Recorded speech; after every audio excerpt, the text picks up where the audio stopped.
Professor Harald Fuhr, hello. Thank you for joining us for this conversation.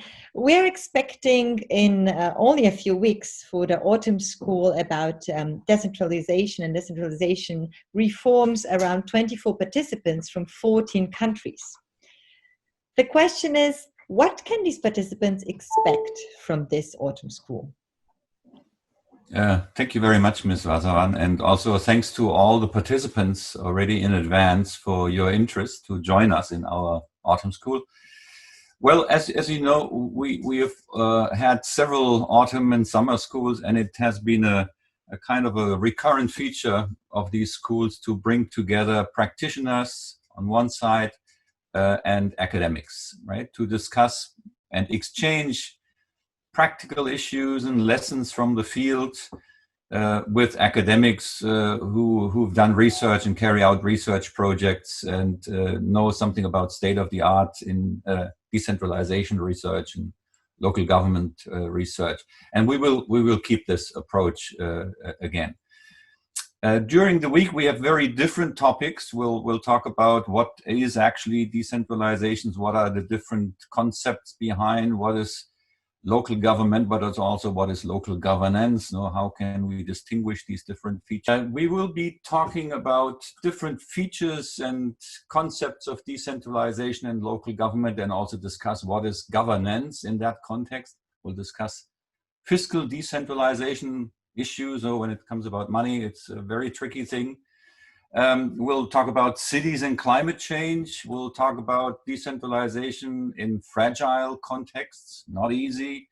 Mm-hmm. So there are plenty of lessons learned and discussions we have with academics. But we'll also talk about digitization of local government, e-governance, and maybe e-participation. So we're really looking forward to a lot of interesting topics. And of course, we'll discuss what external actors such as GIZ can do to increase the likelihood of success in such projects, which entail a lot of different risks that we need to be aware of.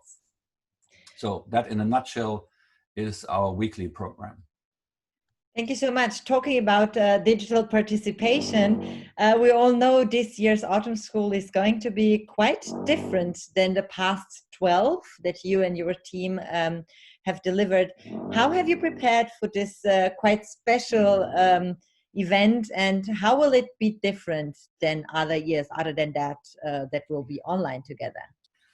Well, there are going to be a lot of highlights, so I don't want to pick out any one of them, but I can assure you we've been discussing our approach and the tools very carefully and very thoroughly throughout the last weeks and almost months, to make sure that the didactical approach, the technology works together, and that we can also discuss some of the academic issues and exchange experiences. So we're excited to work in this digital format. And we believe that it may be also a format that we will use in the future, maybe more kind of blended approaches. Certainly. And so we're all learning lessons and learning lessons very fast. That holds for all of us, and we are excited to have you on board for this exercise. And well, I think it will work quite nicely. Great. Thank you so much, and see you soon during the autumn school. Thank you. See you soon. All the best.